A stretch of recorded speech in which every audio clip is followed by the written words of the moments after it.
Hi everyone, welcome to pen paper TNPSC. So இன்றைக்கி polity revision class 4. So என்ன பார்க்க போகிறோம் அப்படின்னா sources of Indian constitution. So இந்த விஷயங்கள்லேருந்து என்னென்ன எடுத்திருக்காங்க. ஸோ அவ்வளோதான். So first government of India act 1935. So government of India act 1935 இந்திய அரசு சட்டம் 1935. ஸோ இதை தான் பேசிஸ் அல்லது skeleton blue print of constitution of India. ஏன் அப்படின்னா நம்ம நிறைய அடிப்படையான விஷயங்கள் இந்திய அரசு சட்டம் 1935 எடுத்திருப்போம். ஸோ அதனால தான் இதை பேசிஸ் ஸ்கெலட்டன் ப்ளூ பிரிண்ட் அப்படின்னு சொல்கிற அளவுக்கு முக்கியத்துவம் வாய்ந்தது அப்படின்னு சொல்கிறாங்க.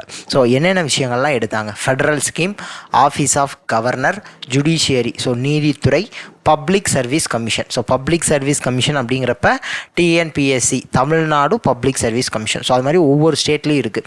யூபிஎஸ்சி இருக்குது. ஸோ அதுவும் பப்ளிக் சர்வீஸ் கமிஷன் தான். ஸோ இதெல்லாம் எதுலேருந்து எடுத்திருக்காங்க அப்படின்னா கவர்மெண்ட் ஆஃப் இந்தியா 1935. ஸோ அப்போ டிஎன்பிஎஸ்சி மறக்காது. டிஎன்பிஎஸ்சி எங்கேருந்து எடுத்திருக்காங்க? Government of India 1935. ஸோ அப்போ அதை வச்சு யாவும் வச்சுக்கணும். அதுக்கப்புறம் அவசர கால சட்டங்கள், ஸோ எமர்ஜென்சி ப்ரொவிஷன், அதுக்கப்புறம் அட்மினிஸ்ட்ரேட்டிவ் டீட்டெயில்ஸ். ஸோ இதில் ரோஜா அப்படின்னு ஞாபகம் வச்சுக்கோங்க. இந்த ஆரம் மட்டும் விட்டுருங்க. ஓஜேஏன்னு இருக்கா? ஓ அப்படின்னா office of governor, office of governor. J அப்படின்னா ஜுடிஷியரி, ஜே அப்படின்னா ஜுடிஷியரி. ஏ அப்படின்னா administrative details, administrative details. So இந்த மூணுதையும் இப்படி ஞாபகம் வச்சுக்கலாம். ஓகே தானே? ஓகேவா? ஸோ அதுக்கப்புறம் இந்த ஜுடிஷியரி அப்படிங்கிறத ரொம்ப கவனமாக வச்சுக்கணும். காரணம் என்ன அப்படிங்கிறத நான் பின்னாடி பார்க்குறப்ப சொல்கிறேன். ஏன்னா ஒரு சின்ன கன்ஃபியூஸ் பண்ணுற விஷயம் இங்கே இந்த இடத்துல இருக்குது. ஸோ ஜுடிஷியரி அப்படிங்கிறது இந்த இடத்துல கவனமாக ஞாபகம் வச்சுக்கணும். அடுத்தது பிரிட்டிஷ் கான்ஸ்டியூஷன். ஸோ இது எப்படி ஞாபகம் வச்சுக்கலாம் அப்படின்னா கிளாஸ் ஒர்க்கு. கிளாஸ் ஒர்க்னா சிடபிள்யூன்னு எழுதுவோம். கரெக்டு தானே? அப்போ கிளாஸ் ஒர்க் என்ன கிளாஸ் ஒர்க்னா பார்லி பிஸ்கட் அப்படின்னு ஞாபகம் வச்சுக்கணும். பார்லி ஃபஸ்ட்டு ரெண்டு எழுத்து, அதுக்கப்புறம் ஒரு எழுத்து, அதுக்கப்புறம் ரெண்டு எழுத்து, திருப்பி ரெண்டு எழுத்து, ஒரு எழுத்து. ஓகேவா? இங்கே ரெண்டு தடவை ரெண்டு எழுத்து எடுக்கிறோமா? இங்கே ஒரு தடவை ரெண்டு எழுத்து எடுக்கிறோம். இங்கே ஒரே ஒரு தடவை ஒன்றுன்னு எடுக்கிறோம். இங்கே ரெண்டு தடவை ஒன்றுன்னு எடுக்கிறோம். அவ்வளோதான். பார்லி பிஸ்கட் அப்படின்னு இங்கே சி முடிக்கும் ஞாபகம் வச்சுக்கோங்க. போதும். பார்லி பிஸ்கட். ஏன் அப்படின்னா ஃபஸ்ட்டு பிஏன்னு இருக்கா, ஃபஸ்ட்டு சிடபிள்யூன்னு இருக்கா, சிக்கு CAG controller and auditor general. அடுத்து டபிள்யூனா ரிட்டு. ஸோ டபிள்யூனா ரிட்டு. 5 ரிட்டு இருக்குது. ஸோ பின்னாடி நம்ம பார்ப்போம். ஸோ ரிட்டு டபிள்யூ அப்படின்னா ரிட்டு. பிஏ அப்படின்னா parliamentary privilege and parliamentary government. So parliamentary privilege அப்படின்னா நிறைய விஷயங்கள் இருக்குது. ஸோ சென்ட்ரல் கவர்மெண்ட் படிக்கிறப்ப அதெல்லாம் பார்ப்போம். ஸோ பார்லிமெண்ட்ரி ப்ரிவிலேஜ் இப்போ உதாரணத்துக்கு ஒன்று சொல்கிறேன். என்ன அப்படின்னா பார்லிமெண்ட்டில் அங்கே இருக்கக்கூடிய, இப்போ உதாரணத்துக்கு லோக்சபாவாக இருந்தாங்க அப்படின்னா ஸ்பீக்கரினுடைய அனுமதி இல்லாமல் அந்த இடத்துல யாரையும் அரெஸ்ட் பண்ணக்கூடாது. ஈவன் ஒரு பார்வையாளராக லோக்சபாவில் ஒருத்தர் உட்காந்துருக்காரு, அவரை அரெஸ்ட் பண்ணணும்னா கூட ஸ்பீக்கரோட அனுமதி இல்லாமல் அரெஸ்ட் பண்ணக்கூடாது. இப்போ ஒரு எம்பி இருக்கார், அவர் அங்கே இது நடந்துக்கிட்டு இருக்கு. ஸோ கூட்டத்தொடர் நடந்துக்கிட்டு இருக்கு.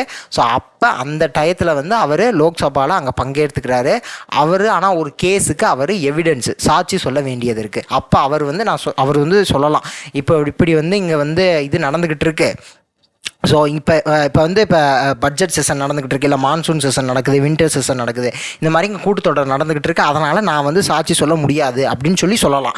ஸோ இதெல்லாம் தான் பார்லிமெண்ட்ரி ப்ரிவிலேஜ். ஸோ இந்த மாதிரியான விஷயங்கள்லாம் நிறையா விஷயங்கள் இருக்குது. ஸோ அதே மாதிரி ஒரு எம்பி இருக்கார், எம்பியை அரெஸ்ட் பண்ணுறாங்க, வெளியில் அரெஸ்ட் பண்ணுறாங்க அப்படின்னா அங்கே அதை உடனே இவங்க லோக்சபாவில் இருக்கக்கூடிய ஸ்பீக்கர் கேட்கலாம், அதனுடைய இன்ஃபர்மேஷன் எல்லாமே எங்களுக்கு இமீடியட்டாக கொடுங்க. ஸோ இந்த மாதிரியான விஷயங்கள் கேட்கலாம். ஸோ அதே மாதிரி இவங்க மற்றவங்கள தண்டிக்கலாம். ஸோ இப்போ பாராளுமன்றத்தில் இப்போ லோக்சபா இருக்குது அப்படின்னா லோக்சபா ஒருத்தவர் அவமதித்து பேசிட்டார் அப்படின்னா லோக்சபா அங்கே ஸ்பீக்கர் ஆக்ஷன் எடுக்கலாம். ஸோ இந்த மாதிரியான விஷயங்கள்லாம் சில விஷயங்கள் இருக்குது. ஸோ அதான் பார்லிமெண்ட்ரி ப்ரிவிலேஜ் அப்படின்னு சொல்லுவோம்.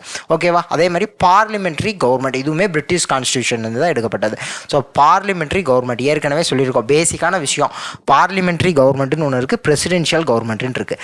பார்லிமெண்ட்ரி கவர்மெண்ட் அப்படின்னா பிஎம் பிரைம் மினிஸ்டர் தான் ரியல் பவராக இருப்பார். ஸோ இந்த பாயிண்ட்டை ஃபஸ்ட்டு ஞாபகம் வச்சுக்கோங்க. ஸோ இதுதான் முக்கியமான விஷயம். ஸோ அதை ஞாபகம் வச்சுக்கிட்டாலே மீதி இருக்கக்கூடிய அதனுடைய கண்டினியூஷன் எல்லாமே நம்மளால் ஈஸியாக படிச்சுக்க முடியும்.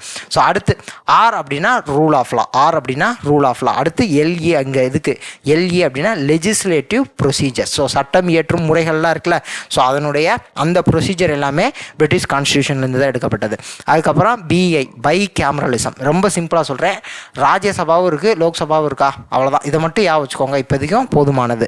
ஸோ அடுத்து எஸ் அப்படின்னா single citizenship. So central government கொடுக்கக்கூடிய ஒரே ஒரு குடியுரிமை தான் இருக்குது நம்மக்கிட்ட.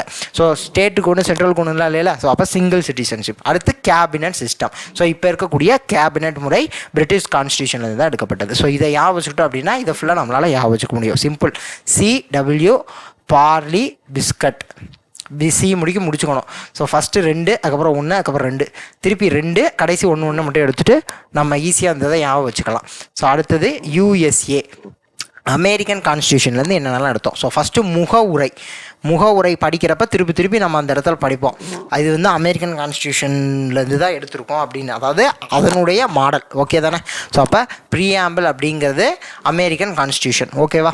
ஸோ இதை வந்து இப்படியா வச்சுக்கலாம். I fund for the removal of president and judges under judicial review in USA அப்படின்னு ஏன் மென்ஷன் பண்ணியிருக்கேன்னா அமெரிக்கா. இந்த சென்டென்ஸை நீங்கள் ஏன் வச்சுக்கிட்டீங்க அப்படின்னா அமெரிக்கா அப்படிங்கிறது இந்த இடத்துலேயே நம்மளால் யோசிச்சிட முடியும். அதுக்காக USA and create the post of vice president. So இது வந்து ஒரு சும்மா ஒரு யா வச்சுக்கிறதுக்காக. என்ன அப்படின்னா ஐ ஃபண்ட் அப்படின்னா நான் வந்து காசு கொடுக்குறேன். ஃபண்ட் அப்படின்னா ஃபண்டு கொடுக்குறது, அமௌண்ட் கொடுக்குறது. எதுக்காக கொடுக்குறாங்க அப்படின்னா removal of president and judges. பிரசிடென்ட்டை ரிமூவ் பண்ணுறதுக்கும் ஜட்ஜஸை ரிமூவ் பண்ணுறதுக்கும் நான் காசு கொடுக்குறேன்.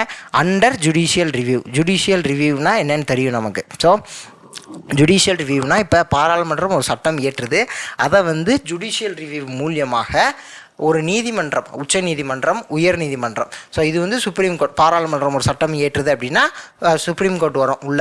ஸோ அப்போ சுப்ரீம் கோர்ட் வந்து என்ன செய்யலாம் அப்படின்னா ஜுடிஷியல் ரிவ்யூ மூலியமாக அந்த சட்டம் செல்லுமா செல்லாதா அப்படிங்கிற அறிவிக்கலாம். ஸோ செல்லாதுன்னு கூட அறிவிக்கிறதுக்கு சுப்ரீம் கோர்ட்டுக்கு அந்த ரைட்ஸ் இருக்குது. ஸோ அதுதான் ஜுடிஷியல் ரிவ்யூ.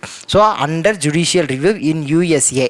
அப்போ பிரசிடென்ட்டும் ஜட்ஜஸும் போயிட்டாங்கப்பா. அப்போ அந்த போஸ்ட்டில் யாரை ஃபில் பண்ண போகிறேன் அப்படின்னா and create the post of vice president. So president வந்து குடியரசுத் தலைவர் போயிட்டாரு, அதனால் துணை குடியரசுத் தலைவருக்கு போஸ்ட் வந்து கிரியேட் பண்ணுறோம் அப்படின்னு சொல்கிறாங்க. ஸோ இதை யா வச்சுக்கிட்டோம் அப்படின்னா ஃபண்டுன்னு இருக்கா. ஃபண்ட் அப்படின்னா ஃபண்டமெண்டல் ரைட்ஸ், அடிப்படை உரிமைகள். ஃபண்ட் அப்படின்னா ஃபண்டமெண்டல் ரைட்ஸ். அதுக்கப்புறம் removal of president and judges. அப்போ ரிமூவல் ஆஃப் பிரசிடென்ட்னா இம்பீச்மெண்ட் ஆஃப் பிரசிடென்ட். ஓகேவா. ஸோ அதற்கப்புறம் ஸோ இது வந்து article 61 impeachment of president, article 61. So அதற்கான என்னென்ன ப்ரொசீஜர் அப்படின்லாம் பிரசிடென்ட் நம்ம பார்க்குறப்ப பார்ப்போம். ஓகேவா. ஸோ அடுத்து ஜட்ஜஸினுடைய ரிமூவல். ஸோ இதுக்கு ஒரு ஆக்ட் இருக்குது. ஸோ அதையும் நம்ம சுப்ரீம் கோர்ட் ஹை கோர்ட் வந்து படிக்கிறப்ப பார்ப்போம். So removal of judges of supreme court and high court. அடுத்து ஜுடிஷியல் ரிவ்யூ. இந்த இடத்துல மென்ஷன் பண்ணியிருக்கோமா ஜுடிஷியல் ரிவ்யூ. அப்புறம் ஜுடிஷியல் ரிவ்யூ இந்த இதையும் ஞாபகம் வச்சுக்கலாம். அதுக்கப்புறம் and create the post of vice president அப்படிங்கிறது இந்த இடத்துல ஞாபகம் வச்சுக்கலாம். ஸோ அப்போ ஒன்று இது பண்ணுறது இண்டிபெண்டன்ஸ் ஆஃப் ஜுடிஷியரி. நான் முதல்ல கவர்மெண்ட் ஆஃப் இந்தியா 1935 படிக்கிறப்ப இந்த ஜுடிஷியரி அப்படிங்கிற வார்த்தையை மட்டும் நல்லா ஞாபகம் வச்சுக்கோங்கன்னு சொன்னேன்னா, ஏன்னா ஜுடிஷியரி எங்கேருந்து எடுக்கப்பட்டது அப்படின்னு கேட்டால் கவர்மெண்ட் ஆஃப் இந்தியா 1935.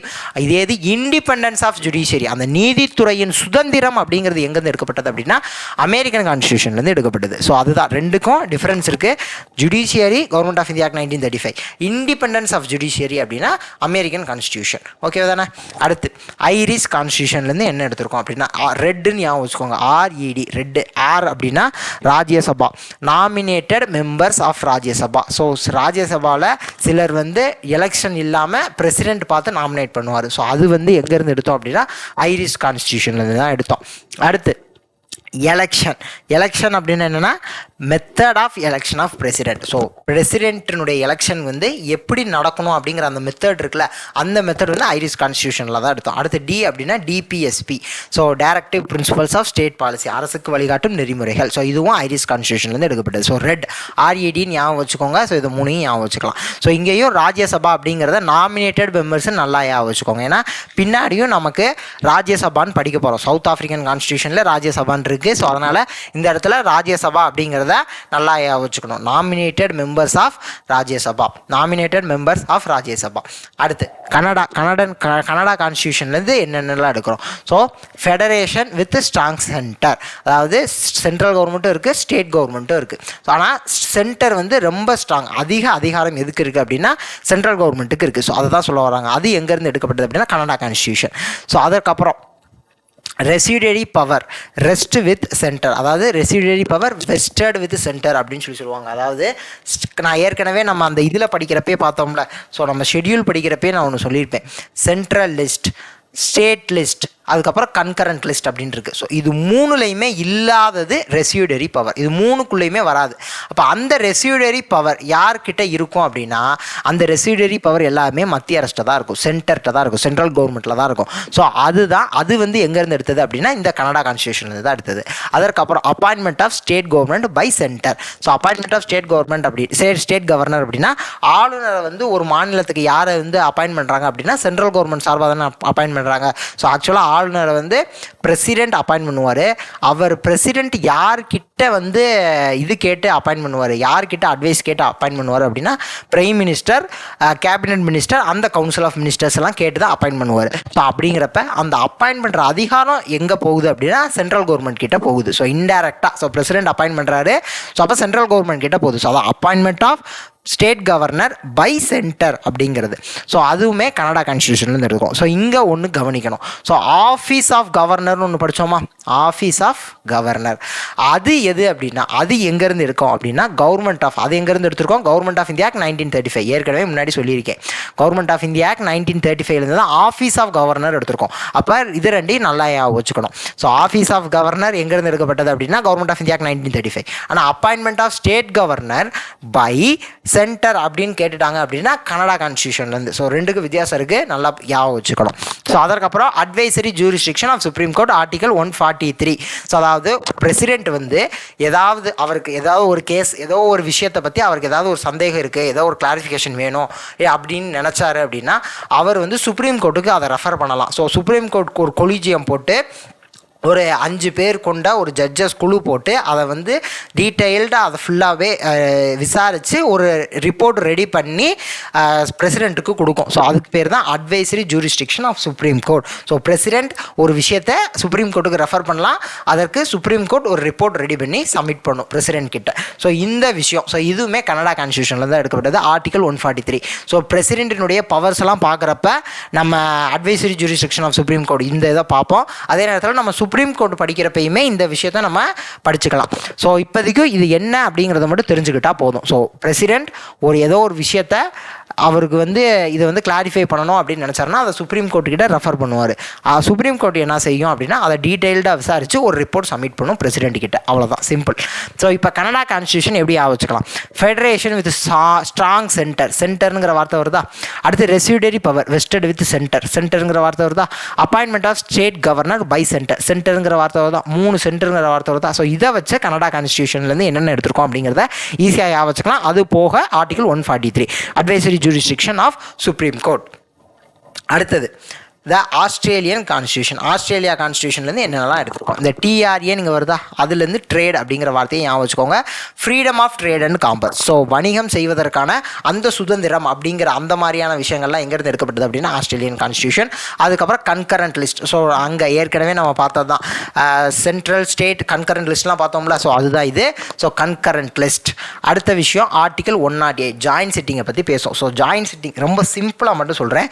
ஏதோ ஒரு பில் இருக்குது, அந்த பில்லு அதாவது அந்த பில்லு வந்து லோக்சபா, ராஜ்யசபா, அதுக்கப்புறம் பிரசிடென்ட் லோக்சபாவில் பாஸ் ஆகணும், ராஜ்யசபாவில் பாஸ் ஆகணும், அதுக்கப்புறம் பிரசிடென்ட் வந்து ஒப்புதல் கொடுத்ததுக்கப்புறம் ஒரு பில்லு, ஒரு மசோதா சட்டமாக மாறும், ஒரு லாவாக மாறும். ஓகே தானே. ஸோ இப்போ இங்கே லோக்சபா ராஜ்யசபாக்குள்ளே ஏதோ ஒரு பிரச்சனை நடக்குது. அதனால் ஒரு 6 மாதங்களுக்கு மேல் அந்த பில்லு 2 இடத்துலையும் மாறியோ ஸோ இல்லை ஏதோ ஒரு இடத்துல பாஸ் ஆகி ஏதோ ஒரு இடத்துல பாஸ் ஆகாமையோ ஸோ அந்த மாதிரியான ஒரு சில சர்க்கம்ஸ்டன்சஸ் இருக்கிறப்ப அந்த மாதிரி என்னென்ன விஷயங்கள் அப்படிங்கிறத நம்ம ஜாயின்ட் சிட்டிங் படிக்கிறப்ப டீட்டெயிலாகவே படிச்சிருவோம். பட் அந்த மாதிரியான விஷயங்கள் எப்போ ஒரு இன்கன்சிஸ்டன்சி லோக்சபாக்கும் ராஜ்யசபாக்கும் நடக்குது அப்படிங்கிறப்ப அந்த மாதிரியான இடத்துல இஃப் மோர் தென் 6 months அதே மாதிரி இருக்கிறப்ப ஜாயின்ட் சிட்டிங் அதாவது கூட்ட அமர்வு. ஸோ லோக்சபாவும் ராஜ்யசபாவில் இருக்கிற எல்லா மெம்பர்ஸையுமே சேர்த்து ஒரே இடத்துல உட்கார வச்சு அந்த பில்லை வந்து ஓட்டு போட்டு பாஸ் பண்ணுவாங்க. ஸோ அதுதான் ஜாயின்ட் சிட்டிங். அப்போ அந்த பில்லு மெஜாரிட்டியாக இருக்கும் பட்சத்தில் அந்த பில்லு பாஸ் ஆகி பிரசிடென்ட்டினுடைய ஒப்புதலுக்கு போயிடும். ஸோ இந்த ஜாயின்ட் சிட்டிங்கை பற்றி பேசுகிறதா ஆர்டிகல் 198. ஸோ ஜாயின்ட் சிட்டிங் படிக்கிறப்ப டீட்டெயிலாக படிப்போம். இப்போதைக்கும் இந்த கான்செப்டை மட்டும் ஞாபகம் வச்சுக்கோங்க. ஸோ அப்போ ஜாயின்ட் சிட்டிங் ஆர்டிகல் 198 அது வந்து எங்கேருந்து எடுத்திருக்கோம் அப்படின்னா ஆஸ்திரேலியன் கான்ஸ்டியூஷன்லேருந்து தான் எடுத்திருக்கோம். அடுத்தது Weimar constitution of Germany. So அந்த வெய்மர் கான்ஸ்டியூஷன், அதாவது ஜெர்மனியினுடைய கான்ஸ்டியூஷன் பேர் Weimar constitution, that's it. So அது வந்து அதுலேருந்து என்ன எடுத்திருக்கோம் அப்படின்னா suspension of fundamental rights during emergency.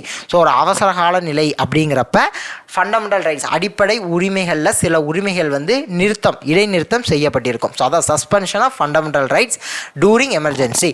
So இது வந்து ஜெர்மனி கான்ஸ்டியூஷன்லேருந்து. ஸோ ஹிட்லரை ஞாபகம் வச்சுக்கோங்க. ஹிட்லர் ஜெர்மனி தானே, அப்போ அவர் தான் இதை வந்து அறிமுகப்படுத்தினார் அப்படிங்கிற மாதிரி ஞாபகம். ஸோ அவர் வந்து அந்த போர் காலத்தில் அதெல்லாம் எமர்ஜென்சி காலத்துலலாம் அவர் வந்து ஃபண்டமெண்டல் ரைட்ஸ் அடிப்படை உரிமைகளை இடைநிறுத்தம் சஸ்பெண்ட் பண்ணி வச்சுருந்தாரு அப்படிங்கிற மாதிரி ஞாபகம். இந்த பாயிண்ட்டை ஈஸியாக ஞாபகம். ஸோ இதில் கவனிக்கக்கூடிய விஷயம் என்ன அப்படின்னா எமர்ஜென்சி ப்ரொவிஷன்ஸ் எங்கேருந்து எடுக்கப்பட்டது? Government of India 1935. ஏற்கனவே சொல்லியாச்சு எமர்ஜென்சி ப்ரொவிஷன் இந்திய அரசு சட்டம் 1935. ஆனால் suspension of fundamental rights during emergency. So அவசர கால நிலை பற்றிய ப்ரொவிஷன்ஸ் அதில் இருக்கக்கூடிய அந்த விதமான சட்டங்கள்லாம் கவர்மெண்ட் ஆஃப் இந்தியாவுக்கு 1935 எடுத்தோம். ஆனால் அடிப்படை உரிமைகளை வந்து சஸ்பெண்ட் பண்ணலாம் அப்படிங்கிற அந்த விஷயத்தை வந்து வெய்மர் கான்ஸ்டியூஷன் ஆஃப் ஜெர்மனிலேருந்து எடுத்திருக்கோம். ஸோ அவ்வளோதான். அடுத்தது ரஷ்யன் கான்ஸ்டியூஷன். ஸோ ரஷ்யன் கான்ஸ்டியூஷன்லேருந்து என்னென்னலாம் எடுத்திருக்கோம்? Fundamental duties. So fundamental duties பின்னால் சட்டத்திருத்தத்தின் மூலமாக தான் சேர்க்கப்பட்டது. பட் அது வந்து எங்கேருந்து இன்ஸ்பயர் பண்ணி எங்கேருந்து இது பண்ணி எடுத்தது அப்படின்னா ரஷ்யன் கான்ஸ்டியூஷன்லேருந்து தான் எடுக்கப்பட்டது. ஸோ அதுதான். ஸோ ஃபண்டமெண்டல் டியூட்டிஸுடைய சோர்ஸ் என்ன அப்படின்னு பார்த்தோம்னா ரஷ்யன் கான்ஸ்டியூஷன். அதுக்கப்புறம் ப்ரீஆம்பிளில் justice, equality, liberty, fraternity. So இந்த ஒரு 4 வார்த்தை வரும். Justice, liberty, equality, fraternity. Justice, liberty, equality, fraternity அப்படின்னு ஒரு 4 வார்த்தை வரும். இதில் இந்த ஜஸ்டிஸ் அப்படிங்கிற அந்த விஷயம், அந்த ஐடியா வந்து எங்கேருந்து எடுக்கப்பட்டது அப்படின்னா ரஷ்யன் கான்ஸ்டியூஷன்லேருந்து எடுக்கப்பட்டது. அப்போ மீதி 3 எங்கேருந்து எடுக்கப்பட்டது அப்படிங்கிறத பின்னாடி பார்த்துருவோம். மீதி 3மே ஃப்ரெஞ்சு கான்ஸ்டியூஷன்லேருந்து எடுக்கப்பட்டிருக்கும். ஸோ பின்னாடி பார்த்துடலாம். அடுத்தது அதுதான். ஸோ அடுத்து 5 இயர் பிளானும் Russian constitution. So 5 year plan அப்படிங்கிறப்ப எக்கனாமிக்ஸில் படிப்போம். ஸோ இந்த இடத்துல இப்போதைக்கு ஞாபகம் வச்சுக்கிறதுக்காக, ஸோ இந்த இடத்துலேயே ஒரு வார்த்தை அப்படி படிச்சிடலாம் அப்படிங்கிறதுக்காக தான். So 5 year plan Russian constitution. அடுத்தது ஃப்ரெஞ்சு. நான் ஏற்கனவே சொன்ன மாதிரி ஜஸ்டிஸ் எங்கேருந்து எடுக்கப்பட்டது? Russian constitution. அப்போ மீதி இருக்கக்கூடிய லிபர்ட்டி, ஈக்குவாலிட்டி, ஃப்ரெட்டர்னிட்டி எங்கேருந்து எடுக்கப்பட்டதுன்னா ஃப்ரெஞ்சு கான்ஸ்டியூஷன்லேருந்து எடுத்தது. So French constitution. அதே மாதிரி ரிப்பப்ளிக். ஸோ அந்த ஐடியாவுமே ஃப்ரெஞ்சு கான்ஸ்டியூஷன் தான். அதற்கப்புறம் south African constitution. So amendment article 368 சட்ட திருத்தம் அப்படிங்கிற அந்த விஷயம் சவுத் ஆஃப்ரிக்கன் கான்ஸ்டியூஷன்லேருந்து எடுக்கப்பட்டது தான். ஸோ அதற்கப்புறம் election of members of Rajya Sabha. So நான் ஏற்கனவே சொல்லியிருக்கேன் நாமினேட்டட் மெம்பர்ஸ் ஆஃப் ராஜ்யசபா எங்கேருந்து எடுக்கப்பட்டது? ஐரிஷ் கான்ஸ்டியூஷன்லேருந்து. ஞாபகம் வச்சுக்கணும். நாமினேட்டட் மெம்பர்ஸ் ராஜ்யசபாவில் இருக்கக்கூடிய நாமினேட்டட் மெம்பர்ஸ் வந்து ஐரிஷ் கான்ஸ்டியூஷன்லேருந்து. ஆனால் அந்த எலெக்ஷன் ஆஃப் மெம்பர்ஸ், அந்த ராஜ்யசபாவில் இருக்கக்கூடிய மெம்பர்ஸனுடைய எலெக்ஷனை பற்றி பேசுகிறது வந்து சவுத் ஆஃப்ரிக்கன் கான்ஸ்டியூஷன். ரெண்டுக்கும் வித்தியாசம் இருக்குது. ஸோ இப்படி ஞாபகம் வச்சுக்கோங்க. சவுத் ஆஃப்ரிக்காவிலேருந்து காந்திஜி ரிட்டர்ன்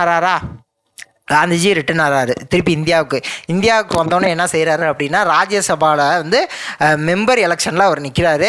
மெம்பர் எலெக்ஷனில் நின்று ஜெயிச்சுட்டு சட்ட திருத்தம் பண்ணுறாரு, அமெண்ட்மெண்ட் பண்ணுறாரு அப்படிங்கிற மாதிரி ஞாபகம். ஸோ அதற்கப்புறம் ஜாப்பனீஸ் கான்ஸ்டியூஷனில் procedure established by law. So அவ்வளோதான். ஸோ ஒரு 11 விஷயம் பார்த்துருக்கோம். ஸோ இந்த இடத்துலேருந்து எந்த கான்ஸ்டியூஷன்லேருந்து என்ன விஷயம் எடுத்திருக்கோம், அவ்வளோதான். ஸோ கேள்வியும் இதே மாதிரி தான் கேட்க போகிறாங்க. என்னென்ன ஒரு இதை கொடுத்துட்டு இது வந்து எந்த கான்ஸ்டியூஷன்லேருந்து எடுத்திருக்கோம் அப்படிங்கிற மாதிரி தான் கேள்வியும் கேட்க போகிறாங்க. ஸோ அடுத்த வீடியோவில் ப்ரீஆம்பிள் பார்க்க போகிறோம், முகவுரை பார்க்க போகிறோம். So thank you to all. Thank you.